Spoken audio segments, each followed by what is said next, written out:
Hello, this is Jeff Campbell. Welcome to the MLM Lunchtime Leadership Show. What we're going to do today is go over law number 2, the law of influence. This is actually one of the most important laws. Actually, John says that with all the laws, but this was one of the most important laws because this will teach you basically what it's going to take to bring people onto your team. And if that is the goal, to bring people onto your team, to be able to recruit people, to be able to build a significant organization, this is a lesson you're absolutely going to want to learn. We do appreciate it if when you come on, you can just type in where you're joining us from, obviously from your computer or from your phone, but I meant from the geographical location. That would help out a lot. Appreciate that. Welcome to the MLM Lunchtime Leadership Show. People just jumping on here. Shane's on. We're getting out some messages here real quick, making sure that everybody gets a chance to see this. I appreciate everybody for jumping on. Lori's with us. Hi, Lori. Where are you guys coming in from? I know some of my Indianapolis friends are here, along with people out on the West Coast, people on the East Coast. We've had people join us from Lebanon, and I don't mean Lebanon, Indiana, Lebanon, the country. People from Jordan, which is kind of very cool. Can I do Amy Finkton? And welcome, Amy. Just sending out my invite over here to Bess. We're gonna get rolling. Today is the law of influence. So we're going over a kind of a special law. This one meant a lot to me. This was one I did not understand at all. You know, they say that you're supposed to rate on a scale of 1 to 10 all of the different laws. We went over that yesterday, talking about the 21 indispensable qualities of a leader. Rate yourself 1 through 10. When I went through the 21 laws and actually rated myself, law of influence was low on the list. So this was a law that I really needed some information on to be able to understand just what it all took to be able to recruit, bring people on a team, and lead them in the right direction. Bess is with us here. Hold on 1 second. Joyce is with us. Hi, Joyce.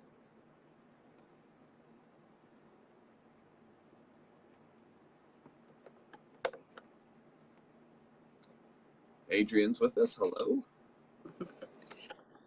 Hey everyone, welcome to this show, The Law of Influence. It's really, as Jeff was saying, so important. It's really the true measure of a leader. How much influence do you have if you ask people to do something or help or join together for a cause? Who would do it? Who would follow you? So it's really a cool law. Everything rises and falls on leadership, as John Maxwell says. We are Jeffrey David Gamble of My Leadership Network, also a trained John Maxwell certified leader, trainer, speaker. And I am Bess McCarty of the MLM Millionaire Club School for Network Marketers and a shrink, also called the Shrink of MLM. And we partner to bring you these generic lunchtime trainings. And you can catch these on the Facebook group, MLM Lunchtime Leadership Show. Our purpose is to help people grow, to educate, empower, and equip entrepreneurs and create independent servant leaders. So grab a pen and paper, because I bet you're going to get $1 million idea today. And we're ready. Okay, ready to go. So this leadership is simply about influencing people. Nothing more, nothing less. And John goes into saying, learning the law of leadership. Leadership is not a title, position, power, or stature. It's influence, nothing more, nothing less. So it's your ability to get people to follow is what influence is really all about. But there are 5 myths about influence. The first myth is the management myth. You know, if an idea that leading and managing are one and the same. You know, a lot of people, that's their idea, that's how it works. They get a position, and there's actually the 5 levels of leadership. Lucy's with us. There's actually a book called The 5 Levels of Leadership, and the first level is positional leadership. And that's typically where the manager idea comes in. Just because you're a manager, that you're now in a leadership position. The true thing is you know, the person's in a leadership position, but it doesn't mean the position automatically grants leadership. What the position does is it automatically grants a position to lead from. And we've all had that person that we've worked for or worked under that we wouldn't necessarily follow if the title wasn't there. And that's kind of what he, just describes in the as definition of, is it a real leader or is it just somebody who has a position? If we're only following them because of the title and we would not follow them in any other circumstance, then it's really not a true leadership position. They don't hold a true leadership position with us. They just hold a position that has leadership. 2, the entrepreneur myth. Entrepreneurs are skilled at seeing opportunities and going after them, but that doesn't necessarily make them a leader. And we've seen this. I mean, I've seen this many times. Somebody will run out and be like, I've got this great idea. I'm going to create this business and here's what we're going to do. But because their life is a mess, they're unable to influence anybody else to come with them. Ellie's with us. Hello. The reason why some people are in this position is because if your life is a complete mess, people will buy into 20% of the idea and the numbers. 20% of the idea and the numbers. Certain people, they just see the idea and the numbers, and you can influence about 20%. The rest of everybody is going to see what? Alex is with us. What's happening? The rest of everybody is going to see the person. So what we're going to do is we're going to evaluate their character. We're going to evaluate their discipline. We're going to evaluate their timing. We're going to evaluate all these other things and say, is this really a person we should follow? I know they might have the idea, but is the idea or the numbers alone worth risking everything else? Can I follow this person? And in a lot of cases, what you'll find out in the real world is the idea by itself doesn't grant influence all of a sudden. Very few times will it. About 80-20. So next, 3, the knowledge myth. Knowing what to do and influencing others to do it are 2 different things. Many of us will go to an event and we get jacked and we get excited. We'll go to a convention, we'll go to a rally, we'll go to a Super Saturday inside of the direct sales industry, and we'll be like, yes, I got it. This is what's going to happen. This is what we're going to do. And we run out afterwards and we try to tell the people who missed the event what to go do. We know what to do, but we don't necessarily have influence with them yet to teach them and pull them in the right direction. Not saying that you shouldn't go talk to them. You should go talk to them. But it's understanding how to influence them to get them to do the things that will make them profitable, and that's what this show is all about, is learning how to use these principles to actually be able to recruit, build a team, and gain influence. 4, the pioneer myth. If you can get there first and no one follows you, you're really not a leader. John has another passage that says, if you thinketh you're a leader and you realize nobody's following you, you're really just taking a walk. And many people are out there walking solo by themselves. And unfortunately, especially inside of direct sales, you will do this in the beginning. You'll do this in the beginning. A lot of people, march out with the idea that they're just going to have a bunch of people follow them because they found a great idea. But what you have to realize is 80% of the time they're buying you. They're buying you. They're buying your past. They're buying all these other things. So that's the most important stuff. Kaylee just sent me a message. Okay. So 5, the position myth. If I have a title or position, people will follow me. And again, kind of goes back to management. Just because you have a position inside a company, hey, they just gave me this, manager, director, inside of direct sales, we have a lot of these titles, I'm a fast start, quick start, basic, all these great titles, but just the title alone doesn't grant you necessarily that huge amount of influence to influence other people for them to follow you. So with that, that's kind of the myths of leadership. So what I want to do is turn this over to Bess real quick to get her ideas on leadership and influence, and then we'll come back. Okay, thanks, Jeff. That's so awesome. And you are a leader. People do follow you. You have a huge following. You've recruited over 500 people frontline. So you're a good person to listen to and take advice from. Would like to say hi to Joyce, Adrian, Lucy, Heidi, Mike, and Ashley. Glad you guys are here. If you're watching the replay, we'd love if you type in replay so that we can thank you for that. And I'd love to know where you're from. because we get people from all over the world. Thank you also for your likes and loves. Thank you for sharing. If you get value, like, share, comment. Some people are tagging people. Some people are tagging network marketing groups so that other people can watch this live at the same time. Let's share the love. Let's reach as many people as we can. That's what we want to do. So what this looks like in network marketing is being a person of influence. What you have to do in network marketing, what do you want to influence people to do? Well, you want to influence them to become a beloved customer of your products and get benefit from it. You want to influence them to join your team. You want to influence them to do their presentations every day, and you want to influence them to get to events. So what's the best way to do that? You do it yourself. You be first. You be the first one to show the people what it's like, commit to your business and say, I'm doing two presentations a day, and tell them stories about that. Or I'm doing 5 a day, and tell them stories what happened, because there's going to be cool stuff happens to you because of it, and helping people. Amazing stories. You're going to get mostly no's and rejections, or mostly people that aren't ready at this time. Not really no's, but maybe people that aren't ready at this time. But there's going to be scattered in there a few miraculous, really, really cool things. So you're going to have stories to tell as a result. So that's another way to influence, is do it yourself and tell the stories. And getting people to events. Eric Worre says that's the highest paid of all the 7 skills. 7 skills, and the law of influence helps with all of them. The 7 skills are finding people to talk to, inviting them to look at your business, presenting, following up, signing them up, training them, and getting to events. But getting them to event, the law of influence applies to all of these.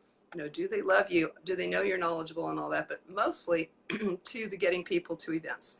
So how do you influence people? You get there first. You be the first to buy a ticket. You show them your ticket. Like Jeff says, he's said this in our basics class, or Sunday night basic class. You get that ticket and you show them that physical ticket.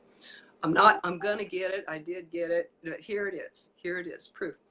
And encourage them to and reward them and recognize them when they do. So I really like to call this the law of caring. There's 2 stories could share with you about 2 caring leaders, 2 very influential people. They were very, very opposite, 2 women, very opposite in nature. And it was the summer of 1997 that these 2 women died just a week apart. One was Princess Diana. Some of you may remember. She was a tall, young, glamorous princess from England. And the other leader, influential leader, was Mother Teresa, a small, elderly Catholic nun serving the poor in India. And she also won a Nobel Peace Prize. They were very different, yet these were voted the women's 2 most caring people, and therefore influential. In Diana's story, in 1981, she married Prince Charles. And she raised funds for causes. She wasn't quite comfortable in that role of a royal lady, but she did raise funds for causes. She found her comfort zone there and her talent there. And she developed relationships with leaders and was able to influence change. In 1996, they divorced, yet her influence grew rather than decreased. It wasn't connected with the royal family. In fact, her influence grew greater than her former royal family. And at her death in 1997, there were 2 billion viewers of her death that watched that. Twice as many as watched their wedding, their royal wedding. So why were these ladies both such huge influencers? Because people knew that they cared, and they were very service oriented. That's very, very attractive. Got some more, but I'll turn it over to Jeff right now. Fantastic. So understanding and seeing people influence other people helps you understand influence. So what I do is I look for the people who are influencing others, and you try to take the best of what they're doing, how they're doing, the influencing. So here's living the law of influence. 7 factors of leadership. Number 1 is character, who they are. So who they are outside of that position has a lot to do with who they are inside and why they're able to gather the followings that they're able to gather. Number 2 is relationships. So relationships, who do they know? If you want to influence a lot of other people, obviously if you know powerful people, if you're in contact with influential people, then you will in turn probably influence other people. Why? Because people want to get around people who are doing things. People want to get around people who know and have the relationships with powerful people. Number 3, knowledge. What they know. We said knowing by itself isn't everything, but knowing and being able to do, if you're able to accomplish, if you're able to take that information and again and again and again, turn out the right things. Number 4, intuition. What they feel. Some people are intuitive and like, we need to change directions. We need to cut this relationship off. We need to, make a move right now. We need to make a run right now. Certain people will just know and have that gut feeling of when to make these turns or when to make these decisions.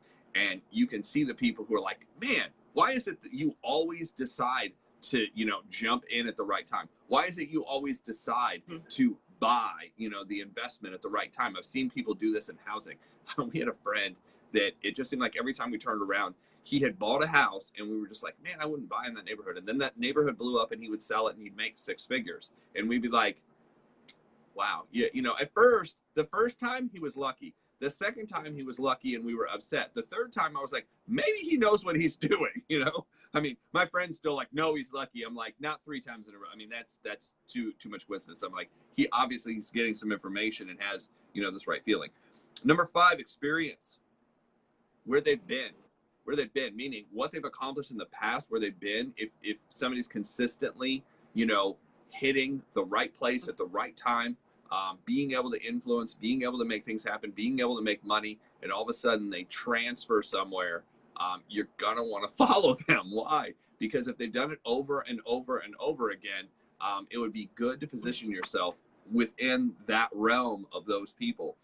6, past success, what they've done. If you've seen somebody knock it out of the park and hit a home run in one company, and then they go to another company and hit a home run, and then they go to another company and hit a home run, that's a good person to learn from. That's a good person to get positioned with. Number 7, ability, what they can do. I like to see this because a friend of mine, one of my mentors, Tim's like, I try to be good at everything. He's like, if I take out the trash, I want to be the best at it. I mean, he kind of was joking when he said it, but when I realized what he did, he was coaching Little League, and he was, influencing us, and he was, when he went to go work out, when he went to lose weight, he lost 30 pounds in 1 month. Now, I'm not saying that's the healthiest way to do it, but he went all in, all out, all the time. No matter what he did, he wanted to do it and do it the best way possible. So therefore, he was able to influence just tons and tons of people. Oh my gosh, I missed all these people who jumped on. So I appreciate everybody for jumping on. I'll get back to you guys here in a second. So leading others to the law of influence. It says a leader sees more, sees further, and sees before everybody else. Lead from a no leverage position. That's the number 1 thing. If you can lead from a no leverage position, in direct sales, we're really in a no leverage position in the beginning. The only reason somebody necessarily is going to follow us is why? Because they want to, because you have influence with them. So what people don't seem to understand is usually they're not buying the product itself. Usually they're not buying the comp plan itself. Usually they're not buying the company itself. What are they buying? They're buying you because they know you, but they don't know this other stuff. Now, does it make sense that the product has to make sense? I mean, the product has to make sense. You're like, hey, we're selling invisible liquid that you can't see, touch, hear, taste. That's probably going to be a harder sale. I mean, I like you, I trust you, I know you, but that just doesn't, I mean, it has to be a realistic product that people can like actually be like, okay, that makes sense. It has to be a company that actually exists. Hey, we have a company, but we really don't have, there's nobody at our company. There's just a product that, we found in the middle of somewhere, and, we're trying to get this right. I mean, that would be really hard to buy into. So there's certain things. Yes, you have to have a product. Yes, you have to have a comp plan. Yes, you have to have a company, but that's not really what people are buying. That is part of the explanation to get to. I always call the 80-20 the Pareto principle. You want to look at the 80-20 every time. 20% of it is going to be what those 3 things are, but 80% is you. And that's why it makes so much sense to work harder on you than it does on anything else, because that's what's going to help you build the business, is people are following. See, they're not signing up with the product, and they're not signing up with the comp plan. They're signing up with you. And that's what people fail to realize when they come in and they're just beating themselves against the wall. They're like, why won't anybody buy this product? Because they're not buying the product, they're buying you. And people are like, yeah, but I don't know anything about this product. I told them I don't know anything about anything. That's part of the problem. That you need to at least be knowledgeable enough to be like, look, I've researched this. I've done the research. I've talked to the best people in the industry. And that's why Bess and I talk so much about the basics of the business and understanding and learning the basics of the business. Because if you don't understand that stuff, it'll be very hard for you to recruit and influence people. The company by itself, no matter how great the video is, no matter how great the product is, no matter how great the testimonial is, they're still buying you. That's why inside of some companies, your own personal testimony actually outweighs your ability to present. What does that mean? Well, if you're in weight loss and you're able to lose a bunch of weight with the product line, that's why weight loss is one of the #1 categories inside of direct sales and network marketing, is because the person presenting can be a living testimonial. So anytime you have the ability to have a personal testimonial of, I got started, this happened, this was the result. Look, you know, my girlfriend, Brandy, and I were involved in a company, and the company, you know, it was half information I gave her and half using the product, but she had super bad acne. Her skin really needed help, and half of it was, you know, some of the products she was using, half of it was ingesting toxins that she was allergic to. So I'm like, I mean, I don't tell, you don't have to do anything, but I said, I've observed this is what's happening because you're eating these foods. Now, I had a little bit of background. Now I have an actual background in this, but I just tracked what she was doing. And I'm like, I would eliminate all this. And she eliminated it. And all of a sudden, 80% of her, you know, skin issues disappeared, like instantly. Now, she had been to, I don't know, 7, 8 different dermatologists. She was on 8 medications growing up, 8 medications before the age of 16, some of which were damaging to the reproductive system, some of which said she'd never be able to have kids if she went on them. She actually skipped that one, thankfully.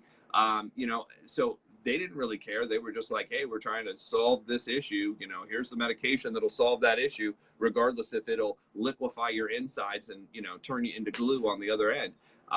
You know, but they wanted to sell the product. So she didn't take certain things.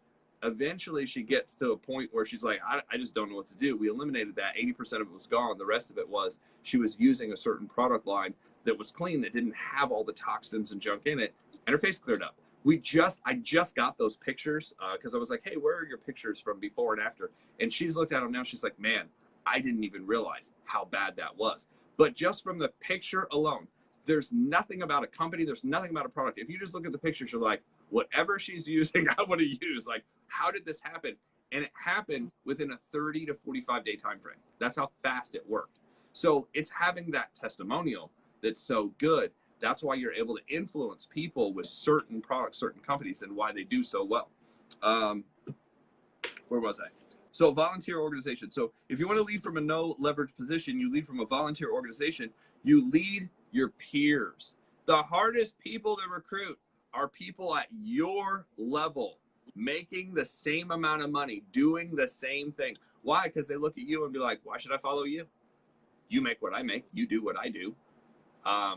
But here's what you'll usually realize. If you're surrounded with a group of people who make what you make and do what you do, live in the same neighborhood that you do, maybe have the same age kids, if you look at your surroundings and your friends, in general, what you'll find is there's a leader of that group. That person can pick up the phone and be like, hey, everybody come over. And it could be their enthusiasm. If they have a barbecue, everybody goes to their house. It could be the fact of how they treat other people and compliment other people. You make the same amount of money, but they treat people way different.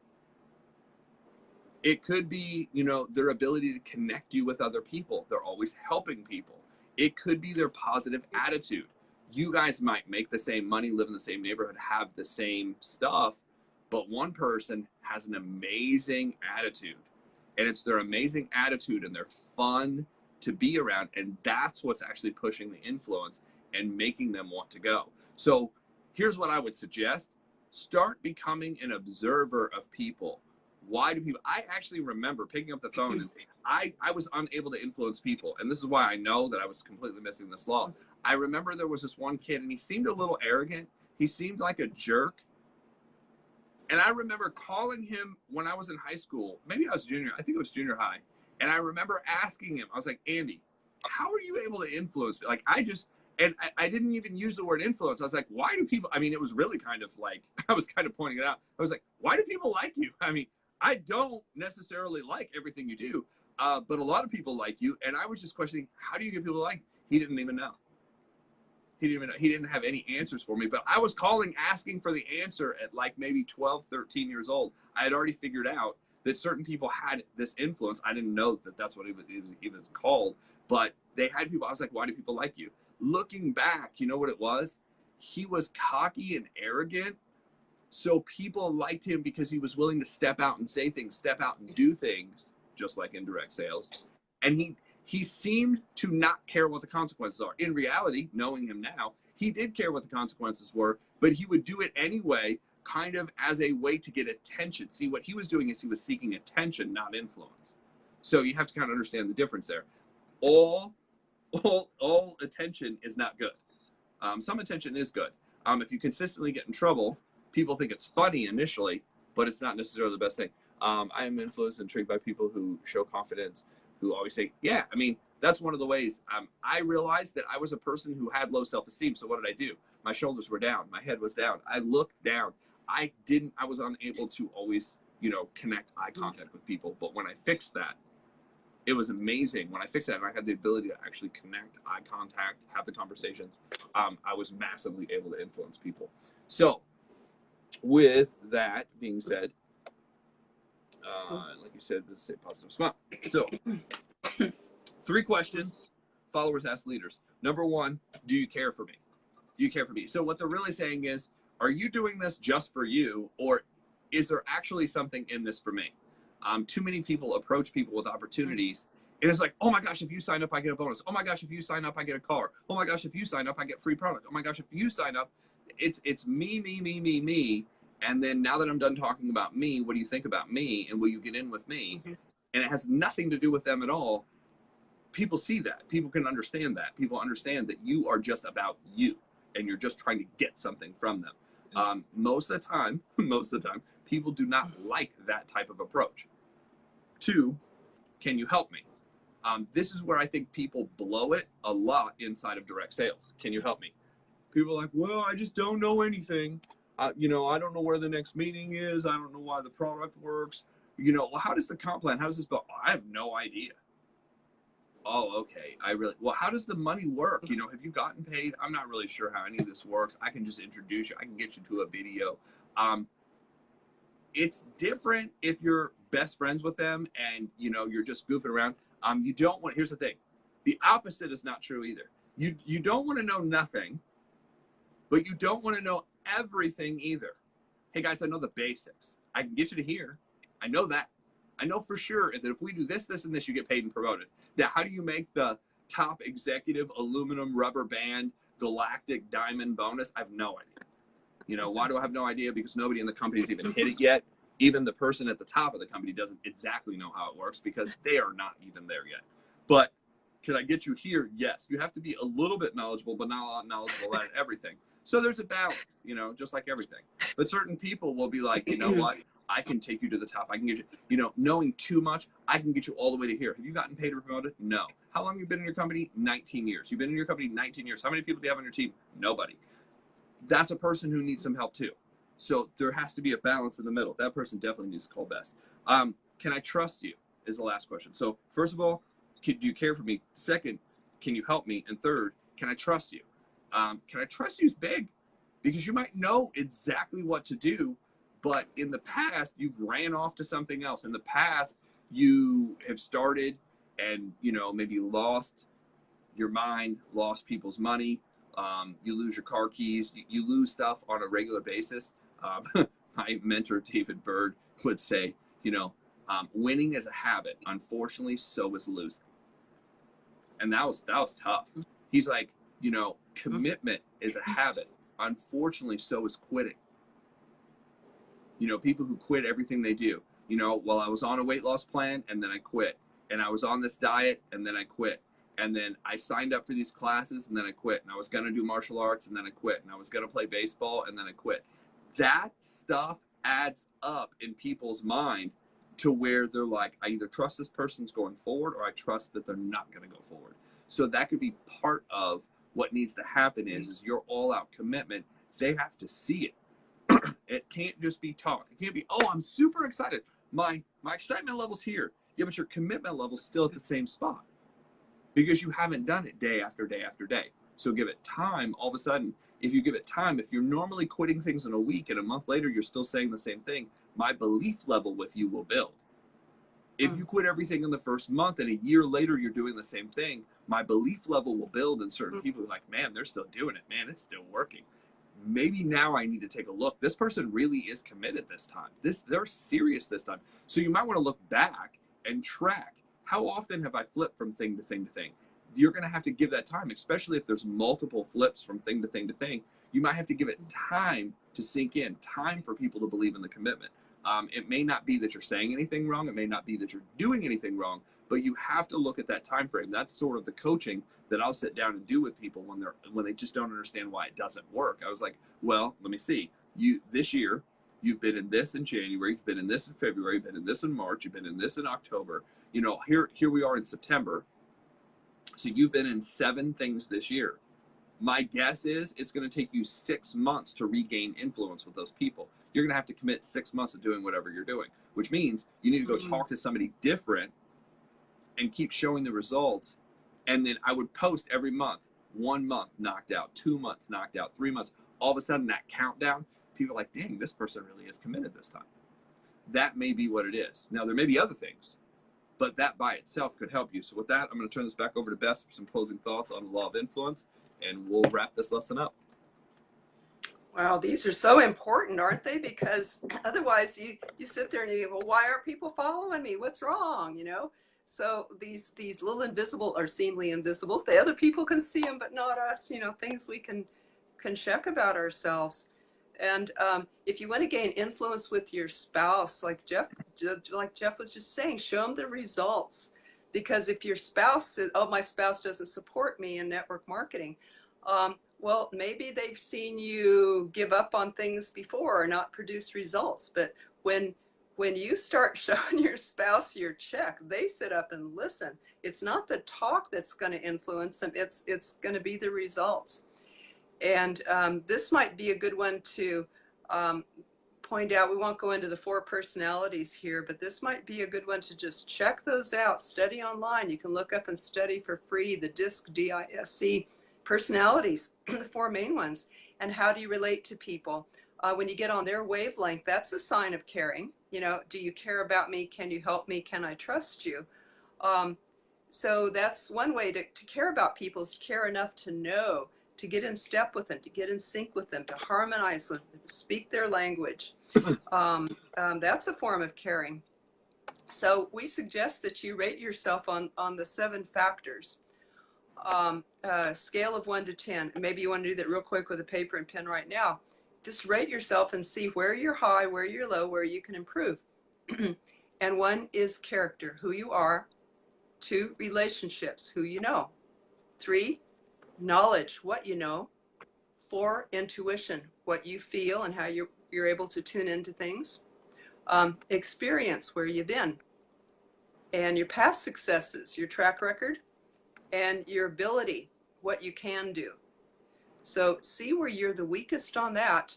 Learn from others. Observe what they do. I think that's really smart of Jeff as a 12-year-old that you saw somebody with some abilities and you went and say, how do you do that? Man, what a good question to see people doing something that you want to learn from or you want to incorporate in yourself, and you ask those people, how did you do that? And of course, getting coaches or mentors like Jeff or me or other good coaches. Here's a real quick tip. If you feel like you don't have all of these completely in place for yourself, but yet you want to, you're not a great influencer yet, but you're working on building that. And you're talking to a prospect or you want to influence your team, you can use third party. Borrow somebody else's influence. and say, well, I'm just learning this, but let me connect you with an expert in our company, one of your upline. Or I'm on my way to get here. Let me connect you with somebody who's already done this, so you can ask them questions, and you can sort of borrow their influence. That's what meetings are for and three-way calls are for. Also want to say hi to Heidi, Jacqueline, Nancy, Benny, Denise, James, and Marilyn. Glad you're here. And Nancy and Benny, thank you for sharing your takeaways and your ideas and your suggestions. Anybody else have a question? Because you can ask, this is your chance to ask network marketing coaches here for free, get coaching for free on here. And we'd love to hear any other takeaways that you have, or any suggestions or insights that you have. How do you influence people? What do you like in others? What matters to you? And while we're waiting for those questions to come in, I just want to let y'all know there's going to be a real special Facebook Live today at 3 p.m. Eastern Time. I'm going to be interviewing one of my favorite experts that I've ever seen in the network marketing field. He's going to be talking about, this is the topic, how to get 10 people to say yes and look at your business today. This expert is yours truly over here, Jeffrey David Gamble. He has a huge track record, many years of success, of fast building. And it was from a realtor that he got an idea for a wonderful script that we will be teaching on that Facebook Live today. And it's for people who have ever felt unsure about how to talk to people. If they want to be prospecting, but they're not doing it because maybe they feel unsure, they don't quite know what to say, or if they'll be welcome, or if they're intruding, or if they're going to get rejected. So the method that he's developed, including what we call the favor script, eliminates all that. Now in network marketing, there is no shortcut, there is no magic pill, but this is the closest that I've seen to it. That's why I love sharing it with people. As a teacher, when I learned this from Jeff earlier this year, I said, I have to teach this. This is the best scripted method that I found in network marketing in all my years of doing it full time. Now I'm a committed dedicated generic teacher. But I've been studying the best network marketers over the last 10 years, the best network marketing teachers. And this one wins with me. So we're going to be happy to share that. Just when you attend, I'll give you a warning, bring paper and pen because you're going to want to take some notes. So that is going to be on my Facebook page, Bess McCarty, at 3 p.m. Eastern time today. And there's already a lot of people that said they're going to be on there, but don't worry, we'll save you a seat, fortunately. What else? Do we have any comments here that we can address? Oh, Benny is going to be on there. Yeah, you said you're going to. And Heidi, she's already committed. Yeah, she said she's going to be there too. Takeaways. Adrienne, 80-20 rule. Knowledge of myth, telling people what to do instead of, it's not opening all the way up to see more, but I'll turn it over to Jeff right here. Okay, so I just read, Adrienne says takeaways from the 80-20, the knowledge myth, telling people what to do instead of influence them. The more you do, John Maxwell talks about the 5 levels of leadership. So number 1, it starts out at what? Your position, you have a position. If you move from position to permission is I'm able to help you. Now, how am I able to help you? I'm able to help you by a couple things. I know what to do, I know how to do it, and I'm willing to come help. Most people, watch this, most people will not be willing to accept help. That's the other kind of funny thing about building a direct sales business is most people are not ready to actually get into activity mode. In fact, again, it's 80-20. 80% of the people you recruit will sit and watch, 20% or less will participate. If you look at the pyramid of motivation, and I don't know why I just showed you a pyramid, but if you look at the pyramid of motivation, 27% of people are unmotivatable, meaning they will do nothing no matter what. If you drop a gold brick in their yard, they will sue you for killing their grass. They completely miss the point of everything that's going on. These are people that, regardless of how well things are going, they're always pessimistic, they're always negative, they will always find a reason not to. 27%, think about this. This isn't 20% of the people on the outside, these are 27% of the people who sign up. Why do they sign up? I have a friend, he's like, I don't know why they sign up. You don't know why they sign up. Nobody knows why they sign up. He's like, these are the people you can't get to quit. He's like, I've wanted them to quit. I've asked them to quit. I've called them. Please quit. I haven't answered the phone anymore for them. They will not get out. Guys, that contributes to your residual income. Just don't ask why. 60% of people are influential. These are motivatable. Motivatable meaning if you do the right things, and if you do the right things long enough, consistently enough, certain people will follow you. Certain people will follow you. But it has a lot to do with that 5 levels of leadership, the relationship, and then production. Are you able to produce on a regular basis? Are you able to produce? Are you able to produce inside your business? Are you able to produce outside your business? Are you able to show, are you able to show the results? I have results. Look, the money's coming in. The levels are going up.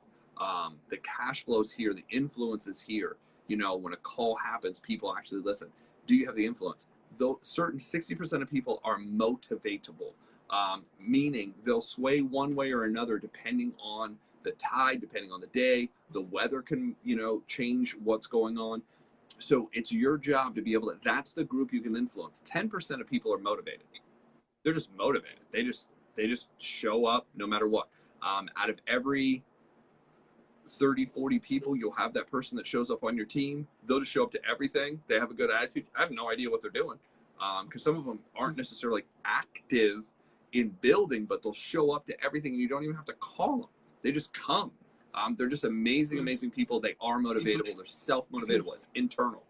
And then top 3% are motivators. They have the ability to move other people. That's what we're studying. In this list, what we're studying is that small percentage, that 3%. And you want to become, here's the thing, if you get swayed one way or another, whether to watch the show, whether to do something, whether or not, you kind of know you're in the middle. If you're pessimistic about everything and you don't know why anything's happening and you can't get there and you can't go, and your list of, here's the thing, when your list of excuses outweighs your list of reasons, you'll probably be either at the bottom or in the middle. But when you start showing up regardless of how you feel, of the weather, of the circumstances, certain people will make it to the event even if their car breaks down. Certain people will make it to the event even if they lost their job today. Certain people will make it to the event even if someone's sick. And I'm not saying go to work and go to your meeting sick and get everybody sick. That's not what I'm saying, because we don't want you there if you're sick.